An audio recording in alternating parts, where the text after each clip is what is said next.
Everyone, നമ്മളിപ്പോൾ Thrissur exhibition കാണാൻ വേണ്ടിയിട്ട് പോവാണ്. അവിടെ ചെന്നിട്ട് ഉള്ള വിശേഷങ്ങളൊക്കെ കാണിച്ചു തരാം. ഹൈസാബി, ഞാൻ ഷാസിക്ക. ഇതിപ്പോൾ അങ്ങ് എടുത്ത വീഡിയോ അല്ല, തൃശ്ശൂർ എക്സിബിഷൻ നടക്കുന്ന ആ ഒരു ടൈമിൽ എടുത്തതായിരുന്നു. എല്ലാ വീഡിയോസും എല്ലായിടത്തും പോകുന്നതും ഒക്കെ എടുക്കുന്നുണ്ട്, പക്ഷേ എഡിറ്റ് ചെയ്തിടാനുള്ള ഒരു മടി കാരണമാണ് എല്ലാം ലേറ്റ് ആവുന്നത്. ഇനി എല്ലാം ട്രാക്കിലാക്കണം എന്ന് ആഗ്രഹമുണ്ട്, ഇൻഷാല്ലാ.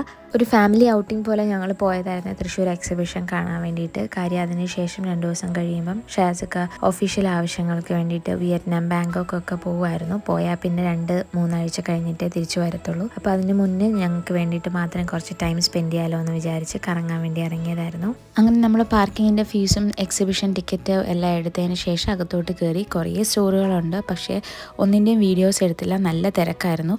ആകെ എടുത്തത് ഹൈസാബി ഇങ്ങനെ റിങ് സെലക്ട് ചെയ്യുന്നത് മാത്രമാണ്. ഈയിടെയായിട്ട് ഹൈസാബിക്ക് ഹേസിൽ കുറേ റിങ്സ് കൊടുത്തിട്ട് ഹൈസാബിക്ക് ഭയങ്കര ഇഷ്ടമാണ് ആ റിങ്സ്. അങ്ങനെ ഹൈസായും ഹേസിലോമിനും വേണ്ടിയിട്ട് 2 റിങ് വാങ്ങിച്ചു. അതിൻ്റെ വീഡിയോ മാത്രമാണ് എടുത്തത്. അങ്ങനെ സ്റ്റോഴ്സിൻ്റെ എല്ലാം പുറത്തിറങ്ങിയപ്പോൾ കുറേ സ്നാക്സിൻ്റെ ഏരിയ കണ്ടു. അവിടുന്ന് നമ്മുടെ എല്ലാവരെയും ഫേവറേറ്റ് ആയിട്ടുള്ള ഗോബി ഫ്രൈ വാങ്ങിച്ചിരുന്ന് കഴിച്ചു. അതിനുശേഷം പോയപ്പോഴായിരുന്നു കണ്ടത് ഗുണ കേവ്. ഗുണ കേവ് ഭയങ്കര ഇന്നോവേറ്റീവ് ആയിട്ടുള്ള ഒരു ഐഡിയ ആയിട്ട് തോന്നി. എന്നാൽ കയറി നോക്കാമല്ലോ എന്നും പറഞ്ഞ് ടിക്കറ്റ് എടുത്ത് അകത്ത് കയറി. നല്ല രസമായിരുന്നു കാണാൻ. ഫുൾ ഒരു കേവിൻ്റെ ആംബിയൻസിൽ തന്നെ ആയിരുന്നു ചെയ്തിരുന്നത്. അതിൻ്റെ ഉള്ളിൽ ഫുള്ളി എയർ കണ്ടീഷൻഡ് ആയിരുന്നു. അതുകൊണ്ട് തന്നെ വെളിയിൽ നല്ല ചൂടൊന്നും അകത്തോട്ട് കയറിയപ്പോൾ നല്ലൊരു ആശ്വാസം തോന്നി. കയറിയതും ഭയങ്കര ഇങ്ങനെ ഗോസ്റ്റിൻ്റെ എഫക്റ്റ് പോലെയൊക്കെ തോന്നി. ഹൈസാബിക്ക് നല്ല പേടിയുണ്ടായിരുന്നു. ഷാസിക്കയുടെ കയ്യിൽ തന്നെ പിടിക്കാൻ ഞാൻ പുറകിലുണ്ടോ എന്ന് നോക്കിക്കൊണ്ടിരിക്കുകയായിരുന്നു. ഷാസിക്ക ആണെങ്കിൽ ഞങ്ങളെ ഇടയ്ക്ക് പേടിപ്പിക്കാൻ വേണ്ടി ഞെട്ടി തിരിഞ്ഞ് സൗണ്ടൊക്കെ ഉണ്ടാക്കി പേടിപ്പിക്കുന്നുണ്ടായിരുന്നു. അങ്ങനെ പിന്നെ അകത്തോട്ട് കുറേ കേവിൻ്റെ ഭാഗത്തൂടെ നടന്ന് പോയപ്പോൾ കുറച്ച് വൈൽഡ് ആനിമൽസിനെയൊക്കെ കാണിക്കുന്ന രീതിയിൽ ലൈറ്റ്സും ഒക്കെ വെച്ച് പല രീതിയിലുള്ള വൈൽഡ് ആനിമൽസിനെ ഉണ്ടാക്കി വെച്ചിട്ടുണ്ടായിരുന്നു. അതിനകത്ത് നമ്മുടെ മഞ്ഞുമൽ ബോയ്സിനകത്ത് സുഭാഷിനെ വിളിക്കുന്നതും കുഴിയിൽ വീഴുന്നതിൻ്റെ സൗണ്ടും അതിൻ്റെ ബാക്ക്ഗ്രൗണ്ട് മ്യൂസിക്കും എല്ലാം ഇങ്ങനെ കേട്ടുകൊണ്ടിരിക്കുകയായിരുന്നു. പിന്നെ മുകളിലൊക്കെ നോക്കുമ്പം കുറേ ബാറ്റ്സ് പോലത്തെ സംഭവങ്ങളിലൊക്കെ ഇങ്ങനെ തൂക്കിയിട്ടേക്കുന്ന പോലെ ഉണ്ടായിരുന്നു. അത് കഴിഞ്ഞ് കയറുമ്പോഴാണ് കുറേ വൈൽഡ് ആനിമൽസിനെ കണ്ടത്. അങ്ങനെ അതൊക്കെ കുറേ നേരം നിന്ന് എൻജോയ് ചെയ്ത് ഹൈസാബി എല്ലാം കാണിച്ചു കൊടുത്തതിന് ശേഷം അതിൻ്റെ വെളിയിലോട്ട് ഇറങ്ങി.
അങ്ങനെ പിന്നെ ഗുണ കേവ് എല്ലാം കണ്ടു കഴിഞ്ഞിറങ്ങിയതും ഈ റൈഡ്സിൻ്റെ ഭാഗത്താണ് വന്നു നിന്നത്. റൈഡ്സിനകത്തൊക്കെ കയറാൻ വേണ്ടിയിട്ട് ഷാസിക്കായ്ക്കും ഹൈസായ്ക്കും ഭയങ്കര താല്പര്യമാണ്. പക്ഷേ എനിക്ക് ഇൻട്രസ്റ്റേ ഉണ്ടായിരുന്നില്ല. അവർക്ക് താല്പര്യമാണെങ്കിലും തന്നെ കയറില്ല, എന്നെയും കൊണ്ടേ കയറുള്ളൂ. ഈ ഒരു ഭാഗം എത്തിയപ്പോഴത്തേക്കും ഹൈസാബിയെ എടുക്കാൻ തുടങ്ങി. കാര്യം ഹൈസ ഭയങ്കര ടയേർഡായി, നടക്കാൻ വയ്യ, കാലുവേദന എന്നൊക്കെ പറഞ്ഞ് പിന്നെ ഞങ്ങൾ ഫുൾ എടുത്തുകൊണ്ട് നടക്കുകയായിരുന്നു ചെയ്തത്. അങ്ങനെ എത്തിയപ്പോഴാണ് ഹൈസായ്ക്ക് ഭയങ്കരമായിട്ട് ഐസ്ക്രീം കഴിക്കാൻ കൊതിയായത്. അങ്ങനെ പിന്നെ ഒരു ഐസ്ക്രീം വാങ്ങിച്ചു കൊടുത്ത് ഹൈസാബിയെ എടുത്തുകൊണ്ട് ഞങ്ങൾ നടന്നു. പല രീതിയിലുള്ള സ്റ്റോറുകളും സ്റ്റോഴ്സും ഒക്കെ കണ്ടു. ഒരിടത്തുനിന്നും കാര്യമായിട്ടൊന്നും വാങ്ങിച്ചിട്ടില്ല. എല്ലാം ജസ്റ്റ് നോക്കി കണ്ട് നടന്നു പോകാൻ മാത്രമായിരുന്നു ചെയ്തിരുന്നത്.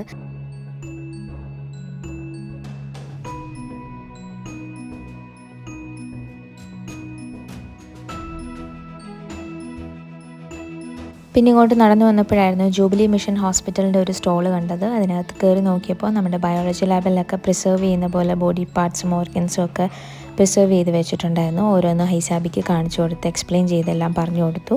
അതിനുശേഷം നമ്മൾ പുറത്തോട്ട് ഇറങ്ങി. പിന്നെ ഈ ഒരു ഭാഗം എത്തിയപ്പോഴത്തേക്കും നമ്മുടെ എനർജിയൊക്കെ ലോ ആയി. അതുമാത്രമല്ല നല്ല ചൂടും ടയേർഡും പിന്നെ നല്ല പൊടിയും ഉണ്ടായിരുന്നു. അതുകൊണ്ട് വേഗം തന്നെ എങ്ങനെയെങ്കിലും പോയാൽ മതിയെന്നായിരുന്നു. പിന്നെ അധികം ഒന്നും കറങ്ങി കാണാനും ഒന്നും നിന്നില്ല. കുറേയൊക്കെ സ്കിപ്പ് ചെയ്തിട്ട് നമ്മൾ പുറത്തിറങ്ങാൻ വേണ്ടിയിട്ട് തൊട്ടടുത്തുള്ള എക്സിറ്റ് വഴി ഇറങ്ങി. എക്സിബിഷനും കഴിഞ്ഞ് ഇത്രയും നാളും കഴിഞ്ഞിട്ടാണ് ഞാൻ വീഡിയോ എഡിറ്റ് ചെയ്തിടുന്നത്. എല്ലാ വീഡിയോസും എടുക്കുന്നുണ്ട്, പക്ഷേ എഡിറ്റ് ചെയ്തിടാനുള്ള മടി കാരണമാണ് ലേറ്റ് ആവുന്നത്. എന്നാൽ ഇടണ്ട വേണ്ട പോട്ടെ എന്ന് പറഞ്ഞ് വിചാരിക്കുമ്പോൾ എന്തായാലും നമ്മൾ പോയതല്ലേ, പിന്നെ ആയാലും നമുക്ക് തന്നെയാണെങ്കിലും കാണാമല്ലോ എന്ന് വിചാരിച്ചാണ് എഡിറ്റ് ചെയ്തിടുന്നത്. അതുമാത്രമല്ല ഇത്രയും എഫേർട്ട് ഇട്ട് നമ്മൾ വീഡിയോസ് എടുക്കുന്നുമുണ്ടല്ലോ, അപ്പോൾ പിന്നെ എഡിറ്റ് ചെയ്ത് മാത്രം ഇട്ടാൽ മതിയല്ലോ. അതുകൊണ്ടാണ് പിന്നെ ലേറ്റ് ആയാലും അങ്ങ് എഡിറ്റ് ചെയ്തിടാം എന്ന് വിചാരിച്ചിടുന്നത്. വീഡിയോസൊക്കെ കണ്ടിട്ട് ഇഷ്ടമാവുകയാണെങ്കിൽ please don't forget to like, share, subscribe. അതുമാത്രമല്ല എന്തെങ്കിലും രീതിയിലുള്ള കമൻസോ അഭിപ്രായങ്ങളോ ചേഞ്ചസോ വരുത്തണമെങ്കിൽ കമൻസിലൂടെ അറിയിക്കൂ. അടുത്തൊരു വീഡിയോ ആയിട്ട് കാണാം. അതുവരെയും ബായ്.